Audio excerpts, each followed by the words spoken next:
Hello again and welcome back to English Today. This is DVD 14 and the second DVD of your upper intermediate level. And in this DVD, we'll begin with another 2 episodes of our story, That's Life, and then our special TV programs. Our cinema expert will be talking about the film Casablanca. And then in our travel section, we'll be talking about ethical travel. Then, in the grammar section, we'll learn more about phrasal verbs, those difficult verbs followed by prepositions. We'll also study the second conditional, and we'll look at some useful language for socializing, okay? So have fun.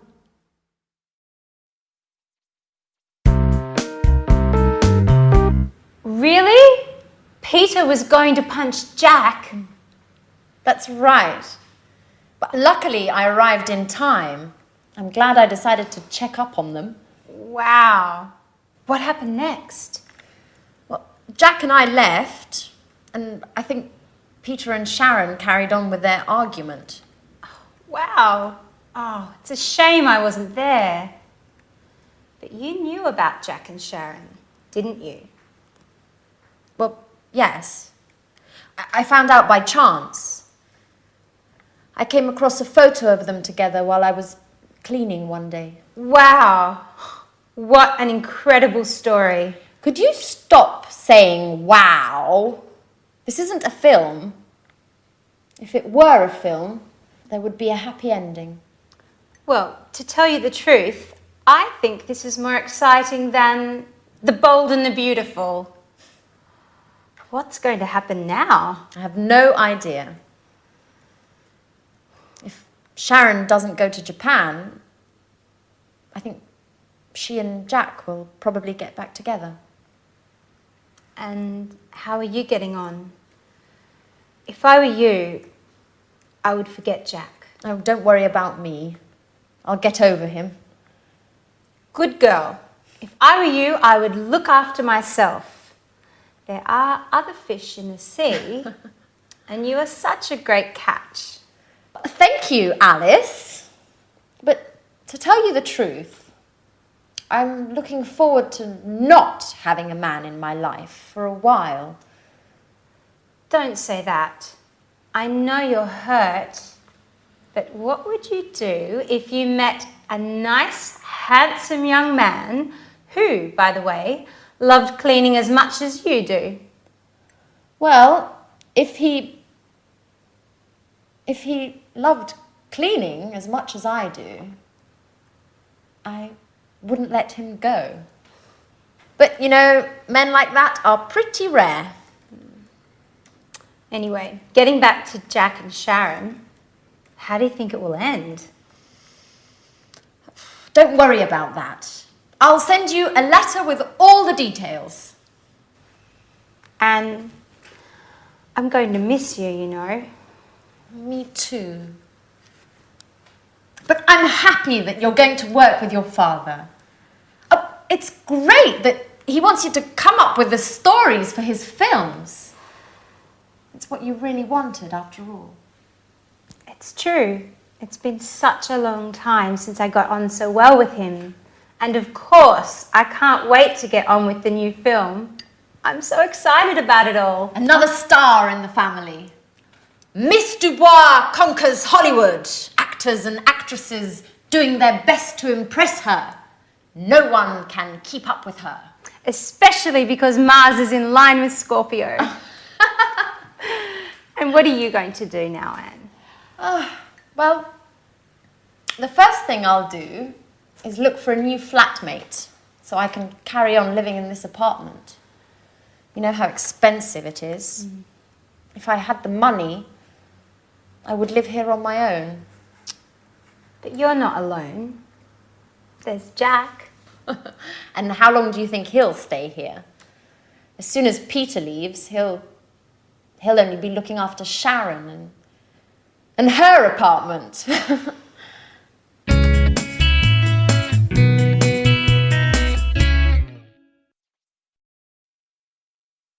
Hello Hello again and welcome back for another lesson in your live TV program of English language. I want to look more closely at the dialogue that they just had because they are using some very interesting verbs called phrasal verbs. Now, a phrasal verb, let me give you an example. I'm glad I decided to check up on them. Now, this is a verb with some prepositions. What happens is the verb itself changes its meaning, and it's actually sometimes very difficult to guess what it means. So, when a verb has a preposition or even two prepositions after it, and it changes its meaning, its original meaning, we call it in English a phrasal verb. So what I want to do with you now is to use the board and also the examples that there were in the dialogue. And we'll see that there are two groups. In fact, the screen will be divided into two groups. One will be two-word phrasal verbs, and the other is three-word phrasal verbs.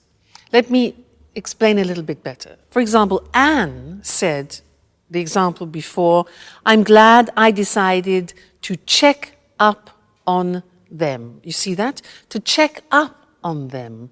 Check with two prepositions. Now, this verb, to check up on them, means to look at something more closely, to examine something more in depth. All right, so that is the new meaning. Anne then said, I think Peter and Sharon carried on with their argument. Now, carry usually means this, you pick something up and you carry it. If you add prepositions, so the example here is to carry on, it changes meaning, and carry on here means to continue. So, I think Peter and Sharon carried on with their argument means to continue their argument. All right? So, let's carry on. Then Anne said, I found out by chance. Found out, that becomes the meaning of discover. I discovered something. Okay, so find out. Next one. She said, I came across a photo. Now, came across. Very difficult to understand what that means. Because in this context, to come across, it means to find something or to find someone by chance. She says, I came across a photo of them together while I was cleaning one day. Okay, you see, they're not easy, quite complicated. Anne then said, I think she and Jack will get back together. So, look at that. That is a three-word phrasal verb. There are two prepositions, to get back together, and that means to become a couple again. Okay, to reconcile, get back together. Then Anne said, oh, don't worry, I'll get over him. Interesting, impossible to guess the meaning. Get over means to forget about. I'll get over him means I'll forget him, all right? Alice says, if I were you, I would look after myself. Look at that one. Look after, again, difficult to imagine. It means to take care of. Take care of yourself. So, if I were you, I would look after myself. Good. Next one, there are two more. It's been a long time since I got on so well. Now, to get on with means to have smooth relations with a person. It means that the relationship is going well without problems. To get on with.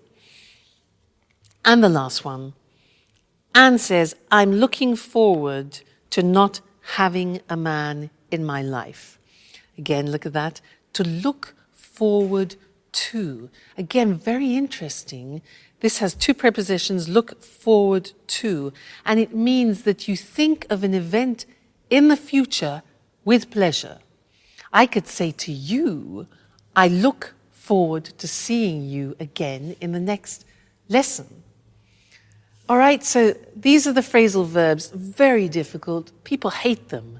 And they say, well, why don't you use easier verbs in English? Well, they come from Anglo-Saxon, and because we use them very often, I'm afraid you have to get familiar with them. All right? So we'll keep practicing, and I'll see you again. I look forward to seeing you again in the next lesson. Okay? Bye.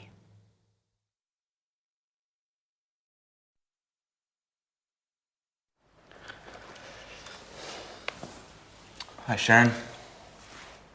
Could I speak to you for a moment? Sure, Peter. I'm listening. You know, I thought a lot about what you told me. Well, I have to admit you're right. I haven't been paying very much attention to you. I won't be angry if you don't want to stay with me. Oh, Peter. Don't worry about me. Just look forward to your musical. It's your big break, isn't it? If you weren't so committed, you wouldn't be the man for the job now, would you? You're a star, right? Yes, I know. It just isn't easy imagining Japan without you. It won't be easy for me either. But I'm sure it's the right decision for both of us. I hope so. If I were rich and famous already, I'd send along my private jet so you could visit me on weekends. Yeah, right. The petrol alone would cost you your fortune. Who cares? I'd be rich. So, while I wait for you to bring your career off and become rich, I might come visit you. Maybe with Anne. But if you're famous, you'll forget all about me. You'd let it go to your head and wouldn't have time to take care of me. I couldn't keep up with all those beautiful young actresses. How could I forget you, Sharon? By the way, would you mind me taking that beautiful photo of you along to Japan with me? The one hanging in the living room. It'll help me when I'm missing you. Especially in the beginning. Of course, Peter. Take it. I'll be happy to give it to you. Thank you. Well, I have to get on with packing. One last thing. If we were to meet in a few years, in two apartments close to each other, you with your new boyfriend, would you pretend not to know me like you did with Jack? Why do you ask me that? Oh, I don't know. Just curious. I guess it would be fun to meet you somewhere else and have a little secret between us two.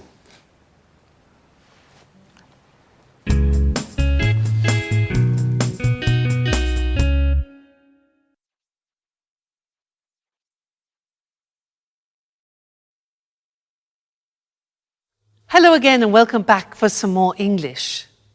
Did you hear Peter say to Sharon, if I were rich and famous, I would send along my private jet so she could visit him at weekends? If I were rich and famous, I would send along my private jet? Well, that's a bit improbable, isn't it? But it's useful for us because it means that we can learn another grammatical form, because he was using the second conditional. Remember, in another lesson we learnt the first conditional. This one is the second conditional. So, if I were rich and famous, I'd send along. Now, this is unusual because you say to yourself, wait a minute, if I were, that's not right. Because I taught you, I was, you were, he, she, it was, we were, you were, they were. How can you say if I were? Well, it's a special grammatical form. It's a subjunctive form, probably the only subjunctive form left in English.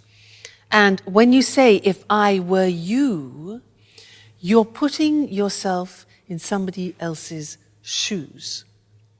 Okay? He says, if I were rich and famous. He uses the verb to be, and this is where the subjunctive comes into play. All right? So, very unusual. You must have probably heard this expression, if I were you. If I were you, I would do this. And I want to give you some examples of that because it's very common in English. If I say to you, for example, I'm tired, you could answer, if I were you, I'd go to bed. Now, if I were you, that's the past form, followed by I would go to bed. That's the conditional form, conditional to. If I were you, I would go to bed. Another example, smoking, yeah? I say, look, I can't stop smoking. I want to stop smoking, but I can't. You could say to me, well, if I were you, I'd go to a hypnotist, for example. One possibility, why not? If I were you, I would. Another example, imagine that I am bitten. Look, Mr. Snake bites me. I've been bitten by a snake. I've been bitten by a snake. You could say to me, well, if I were you, I would suck your blood out. Or, if I were you, I would go immediately to a doctor. So do you see how this works? If I were you, I would.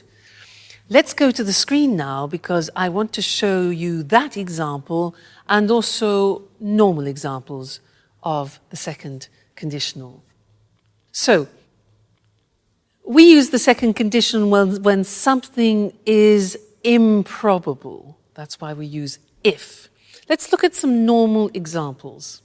We have if plus the simple past and then would and the infinitive. So a typical example is, if I won the lottery, win 1-1, I'd buy a house. Yeah. If I won the lottery, I'd buy a house. I would buy a house. It's improbable, but if he didn't smoke, negative, past, negative, he wouldn't need an operation. You see, if plus the simple past in the negative and then would in the negative. If you ate less, you would lose more weight. If you ate less, you'd lose more weight. All right, so those are normal examples of the hypothetical situations of the second conditional. And now let's get back to the example I did with you. If I were rich and famous, remember that? If I were. In the episode it was, if he were rich and famous, he'd send an airplane to Sharon. Okay? If I were you, I would forget Jack. If I were you, I would forget Jack. If I were you, I would continue studying with me and English today, if I were you. All right, so that's the second conditional for you. There are three. We've studied number one. We've studied number 2, and later on we'll see number 3 too. Okay? So, goodbye for now. Bye.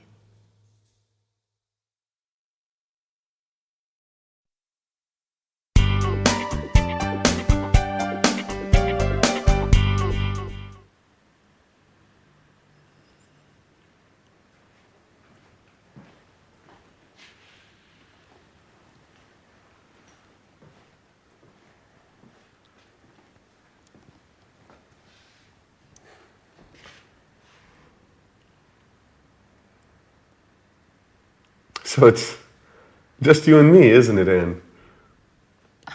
Well, really, it's just me, all alone. Are you still angry?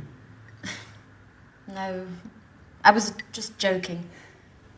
Of course, it'll be difficult to forget a man like you. You're just pulling my leg now, aren't you, Anne? I wanted to say, if it had been a different time in my life, or if there weren't Sharon, maybe we would, or rather, maybe we could. Too many ifs, Jack. Anyway, I'm happy for both you and Sharon. Really. You know, I adore love stories with happy endings. Hey, don't jump to conclusions. Sharon just left Peter. Okay. Let things take their natural course.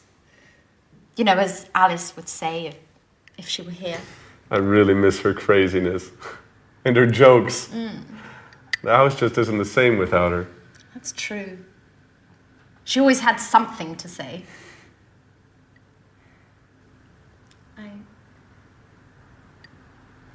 I miss so many things. Like Peter. I even miss his singing exercises. But they were awful. Our poor ears. I know, but I was used to them. By the way, how did things turn out in the end between you two? Pretty well. We had a long talk, and he understood it really wasn't my fault, that it was inevitable. Peter was just too involved with his career to notice Sharon's needs and desires. Let's just say I took advantage of their situation. I'd say so. You've never missed a chance like that in your life, have you? It's late. I have to go. I'm late as usual. By the way, Sharon and I are going to see a film tonight. Would you like to come? Thanks for the invitation, Jack. But I'd prefer to stay home. Anyway, a possible new flatmate is coming to take a look at the apartment, and well, his name's Nick. Well, actually, I've got to get things tidied up. That's right. Cleanliness is next to godliness, huh? Don't work too hard, Anne. Perhaps Nick is less tidy than Alice and I put together. Oh, no! I lost the battle with you two, but it's time to put an end to all this chaos. I'll ask him all the right questions, but if I get the feeling he doesn't like cleaning, I won't let him in the door.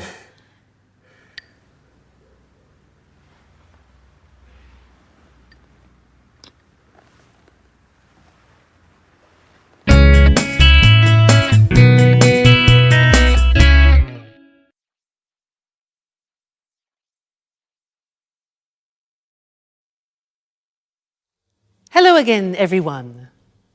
Jack exits and Nick enters. Maybe. We'll see. Now, I have a quiz for you. You've learned a lot of language up until now, and I want to see how much you remember of what you've learned. The quiz is this. I will say something which is wrong, and you, with all your grammar knowledge, must correct it. Let me give you an example. I say, when have you gone?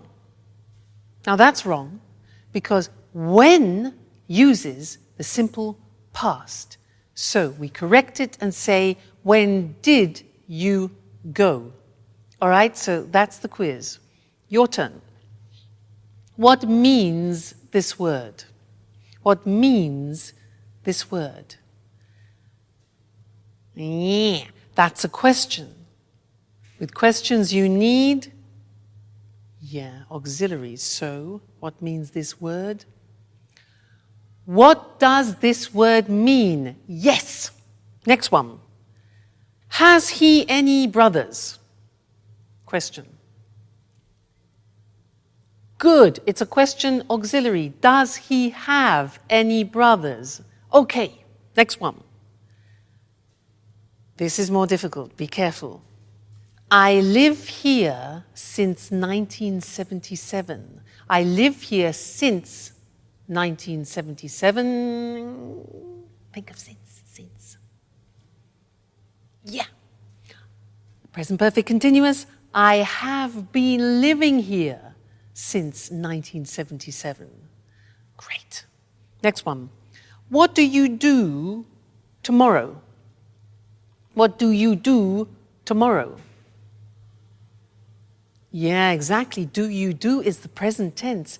Tomorrow is the future. So, what are you doing tomorrow? Or what are you going to do tomorrow? Futures. Right. Next one. They haven't to work on Sundays. They haven't to work on Sundays. Negative. Wrong. Present tense, the auxiliary. Exactly. They don't have to work on Sundays. Great. Next one. Do she play tennis? Do she play tennis? Terrible. Yeah. Exactly. Third person. So, does she play tennis? Excuse me. Next one. I call you later. I call you later. Think of this. Snap decision. So it becomes exactly, I'll call you later. Great. Next one. He just left. He just left. Okay, we have just. With just, we use genie, just, ever, already, never, yet. Present perfect, so, yeah, he has just left. He has just left. Great. This one here. If I would know, I would tell you. If I would know, I would tell you. Not possible. Second conditional. If I knew, fantastic, I would tell you. And the last one. How much it cost. This is a typical mistake. How much it cost. It's a question. You need an auxiliary. So that's it. How much does it cost? Fantastic. You're great. Great students. Keep on studying like this and you'll be able to speak English like me at the end of the course. All right? Great. Well, take care. Keep studying. See you in the next lesson. Okay? Bye.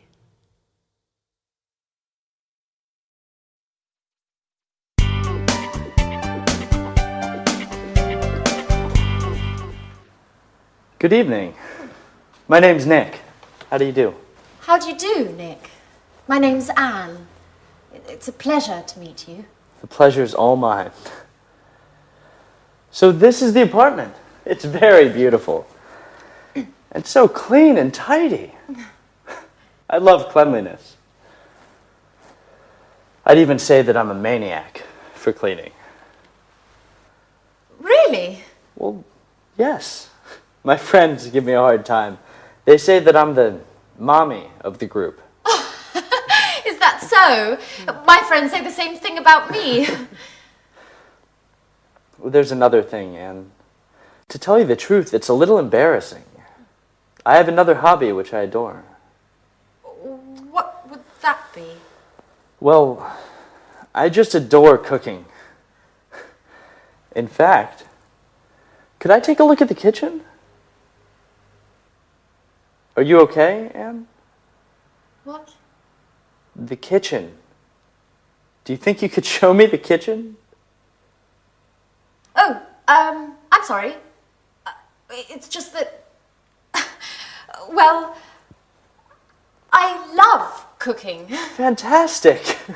That way we can experiment and try out new dishes together, okay? So, where is it? Right. The kitchen is in there.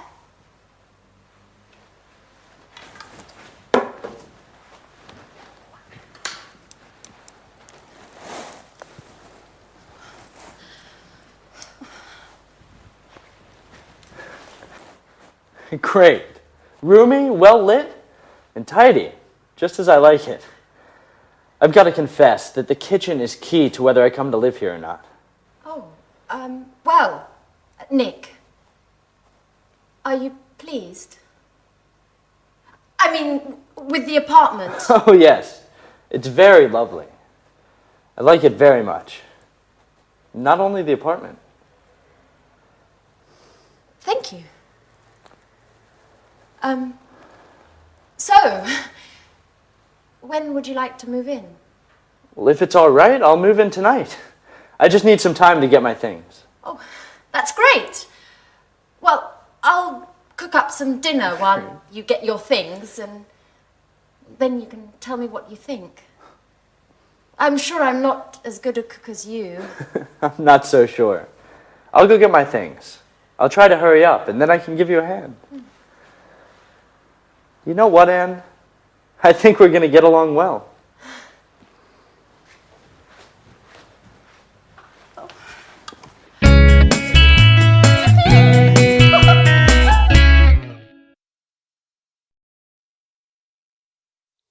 So Anne and Nick cleaned happily ever after.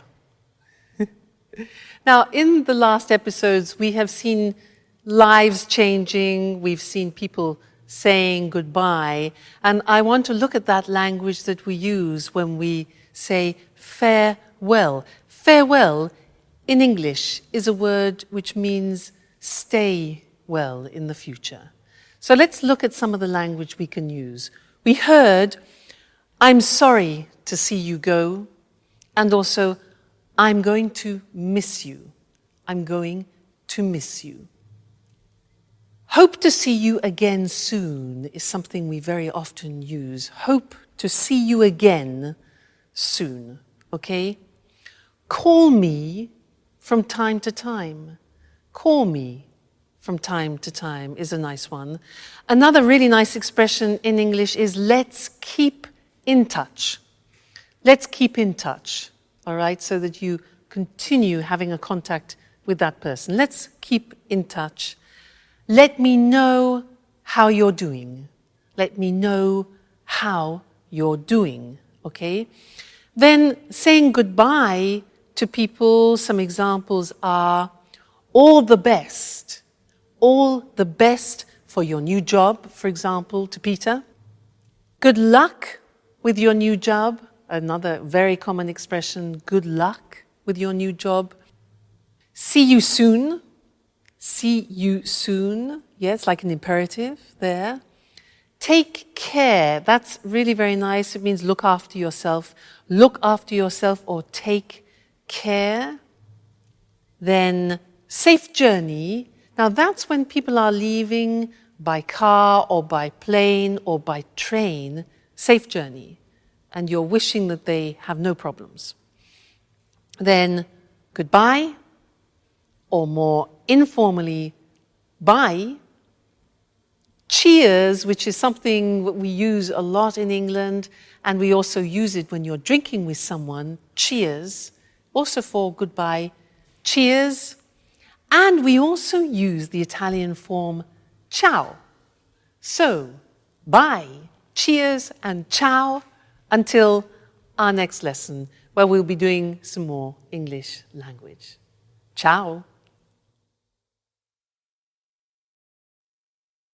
Hello, hello. I'm Lucy Ross, and this is Talk Cinema. And today, with our cinema expert, Sanjeev Gupta, we pay homage to one of the most popular films of all time, an unforgettable Hollywood masterpiece. I don't think I need say more. I'm sure you all know the film we're going to talk about today, Casablanca. Casablanca, the amazing cast, the fantastic script, and of course the unforgettable story. Yes, there'll always be a place in my heart for Casablanca. And not only in your heart, Sanjeev. Well, let's try to explain to our viewers why this film is so popular. First of all, there are the performances of two of Hollywood's greatest actors, Humphrey Bogart and Ingrid Bergman. And secondly, it's a film that was able to bring romance together with the serious theme of resistance to the Nazis. The end result is a passionate love story brimming over with emotion. Yes, you just can't forget the wonderful performances of Humphrey Bogart and Ingrid Bergman.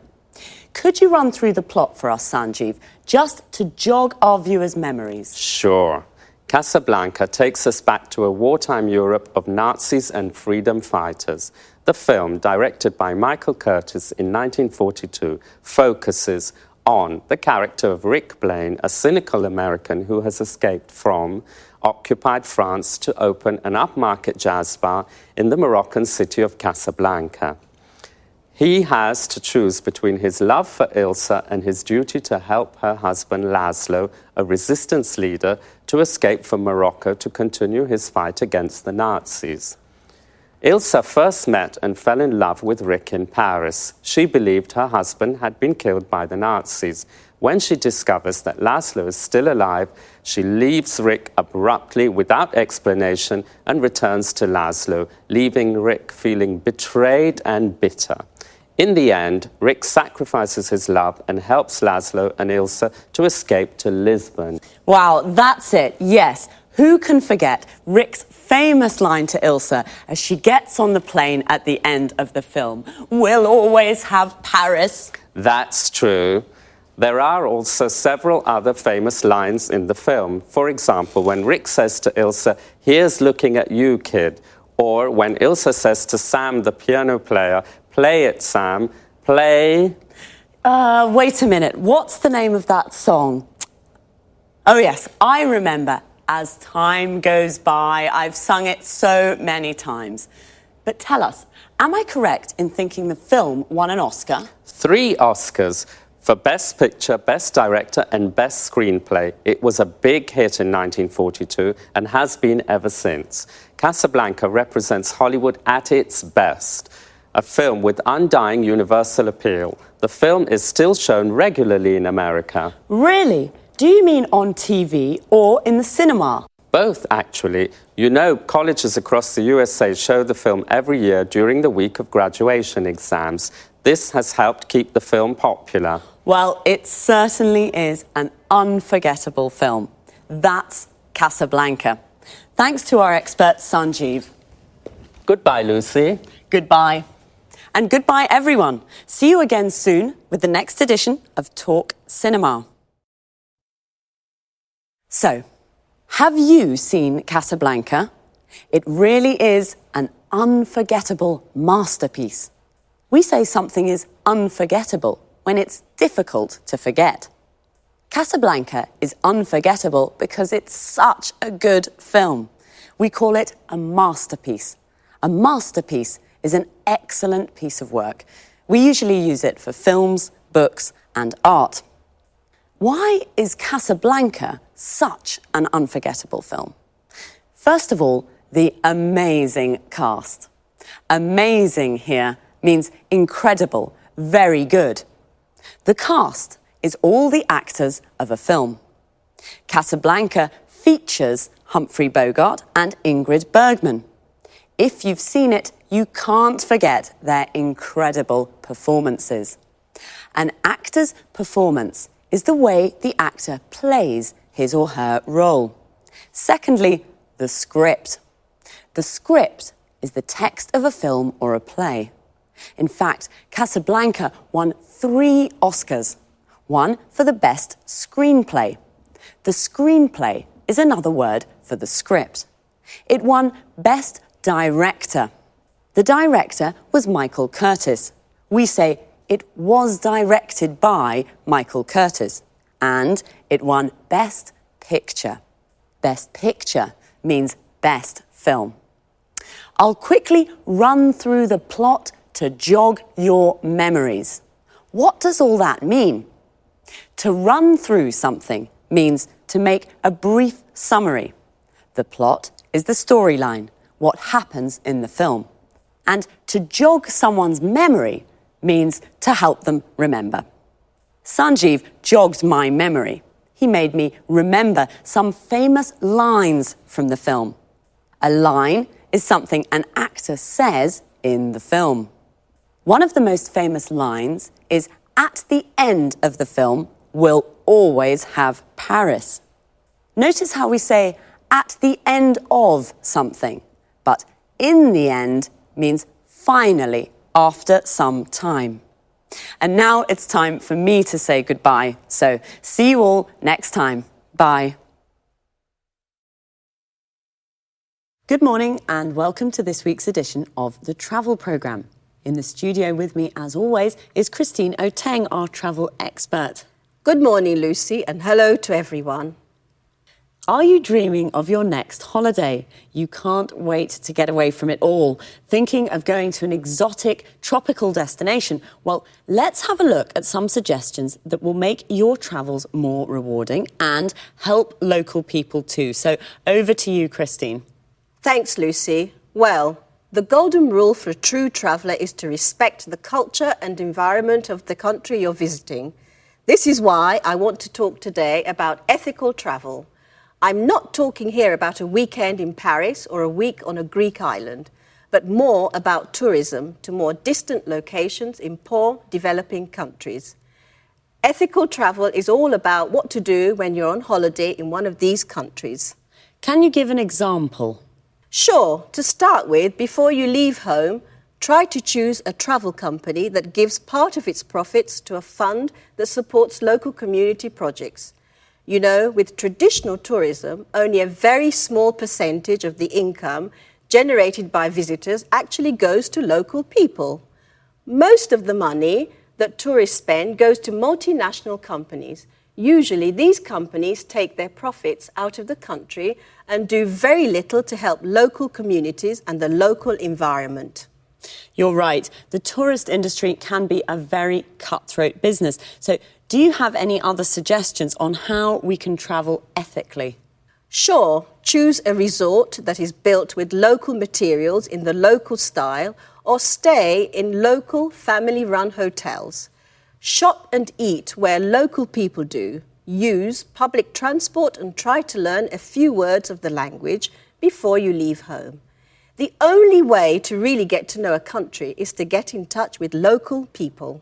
So it can be useful to read up on the place you're going to visit and its culture before you leave home. Of course, tourists usually see the local culture as something colourful and exotic without really understanding it very well. It's important, though, to learn about local traditions and to respect them. Do this and your holiday will be much more rewarding experience. One more thing. Do remember to always ask before taking photos. And what about shopping? Is this against the concept of ethical travel? Absolutely not. Shopping's always fun, but do use your head when shopping. I mean, try to buy souvenirs from local markets and always pay a fair price for goods. Bargaining's fine, but don't beat the locals down too much. One important thing, never buy souvenirs made from endangered species. This is illegal and damages the local ecosystem. Fine. So an ethical traveller is a responsible tourist who knows how to combine the joys of travelling with a respect for the local culture and environment. Any more advice for us, Christine? Yes, just one last thing. Follow these suggestions and your travels will be a lot more rewarding and much more fun. I'm sure they will be. Well, thanks, Christine, for your really useful tips on how to be an ethical traveller. Well, that's all we have time for today, so goodbye, Christine. Goodbye to all travellers, and remember, travel ethically and enjoy your holidays more. See you soon with another edition of the Travel Programme. Goodbye. Well, I can't wait to get away from it all. I can't wait is an expression that means you're looking forward to something. To get away from it all means to have a holiday and leave your daily life behind. Today, Christine gave us some tips on how to be an ethical traveller. A tip is a piece of advice, a suggestion. First of all, what is ethical travel? It's travel that respects the local culture and environment. Local means from a specific place. For example, the local people are the people that live in a place, and the local culture is the culture from that place. The environment is the world that surrounds us, all the social, physical, and cultural conditions of a place. Christine gave us a golden rule, a rule that should not be broken.